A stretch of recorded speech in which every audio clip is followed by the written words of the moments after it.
Right, so in this video, in 10 minutes or less, my intent is to give you an overview of the unit that you are going to be doing.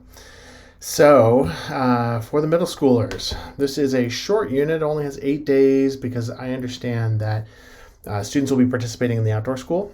And so that shortens it down to about 8 days of instruction with students. Please let me know if that's not right, but that's the idea. And so the middle schoolers, being the oldest students in the group, will be in charge of planning and executing the Mercado event itself. And so it's a pretty big task to complete in 8 days. It's going to include some mapping and finding out lengths and widths and things like that, and really trying to problem solve a lot of different pieces and then coordinating the actual event itself. A little bit of resources for you. First of all, my email, my cell phone. Please do give me a call, especially for this unit, because there seems to be a lot of, I don't know, I think there might be a lot of questions in this particular unit. So please let me know if there's anything I can do to help. One of the things I do is to mark lessons as must do, should do, aspire to do. Basically, it's just a way for you to understand which are the priorities. And if you want to hear more about that, feel free to watch a little video that I've got here that goes kind of through that a little bit more in depth. Okay, not a whole lot of materials for this one. In fact, most of this is, except for the tape measure, is pretty, you can probably get around without it. All right, so day one's big day. Setting the context, kind of making sure students understand what they're going to be doing. But I want to outline that there's kind of pieces here that are must for the event itself. Like some of the things that are really important is that you want to create a map for the event. Make sure you get other information from other grade levels. Brainstorm some needs is the should do. So like hopefully you can get to that. Taking up some solutions for potential problems, and then making sure on that setup day the middle schoolers really are taking the lead on that. And then maybe some aspire to do's, maybe a flyer, maybe an open and closing ceremony, maybe a student does an opening and closing ceremony. Not sure if that makes sense, but that would be kind of cool if they could have an opportunity to do that. All right. Day one, repeat. So this is kind of like day one for the students. So after you set the context, now this is like go out to the site where the event will take place and do a rough sketch of the area. Measure the length and width and look for objects that might be getting in the way or things that might be stumbling blocks or tripping hazards, things like that. I have a little video here again. This kind of shows my process. I made it roughly student friendly, so you certainly could use it with students. It's not super engaging, but it would certainly show them the basics of how to do it, and I kept it pretty short, so attention span should work for that. Day two, the idea is that you create a master map. Now I put this as a should do, primarily because I don't know, what I don't really fully understand is which days they're going to be at the outdoor school and which days they're going to be with you. And so what day this is, I'm not exactly sure, but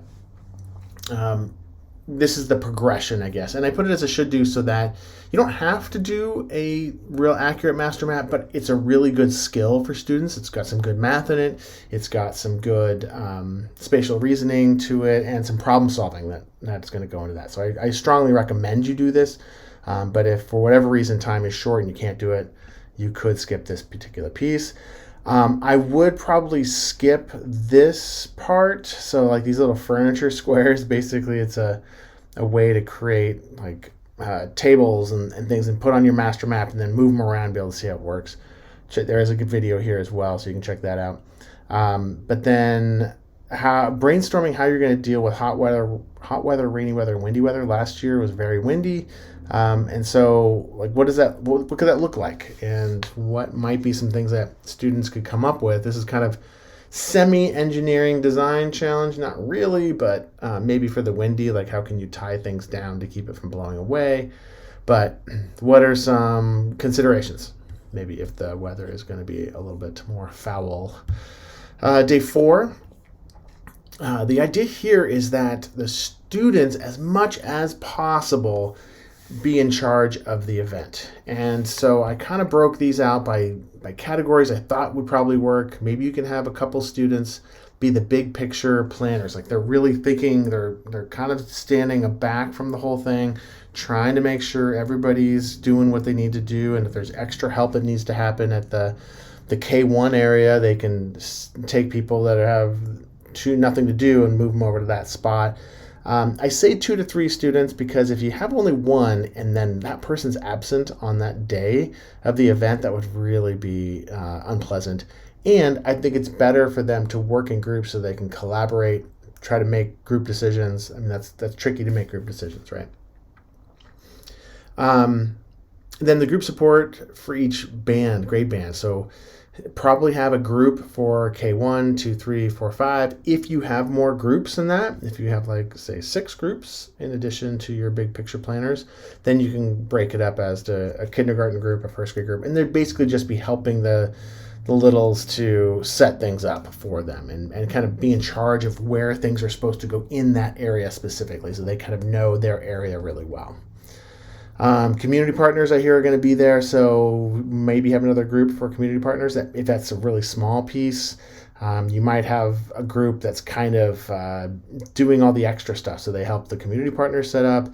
They make sure that they are looking for like weather hazards. Is there need for wind protection? So maybe they can bring out that support for wind related things. Space needed, equipment used. So like what does each class need, right? How many tables do they need? Some of them probably won't need tables at all, but they're going to need a lot of space. So I'm thinking in particular about the 4th grade or 5th grade group. They're going to be making amusement park projects, not amusement parks. They're going to be making carnival games, and those carnival games could be pretty big, like beanbag toss things and stuff like that. So those could take quite a bit of space to do it. So be thinking about that.